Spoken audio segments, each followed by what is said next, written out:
First applauded by their colleagues staying behind, then driven out of the British embassy in Moscow, perhaps never to return. 4 minivans took the British diplomatic staff and their families to catch their flight home. They were required to leave by midnight Moscow time, a tit-for-tat response to the British government's expulsion of Russian diplomats the UK says were working as secret spies. The departure of the British diplomats from the embassy here in Moscow drops the temperature even further in this new and particularly frosty phase in the UK-Russia relationship. But London is proving successful in persuading traditional allies to back it up, perhaps where some in Moscow might have doubted its ability to do so. The poisoning of Sergei and Jazeera Skripal in the southern English city of Salisbury featured high on the agenda at the EU Spring Summit in Brussels. British Prime Minister Theresa May has been lobbying European leaders to blame Russia.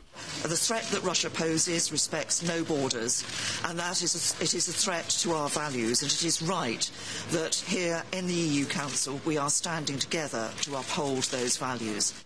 It appears the intelligence on the attack she says she's shared with European colleagues has convinced them that the British assessment is correct. We had a long discussion but reached a broad consensus that all evidence points to Russia being linked to this attack, and there's really no other explanation.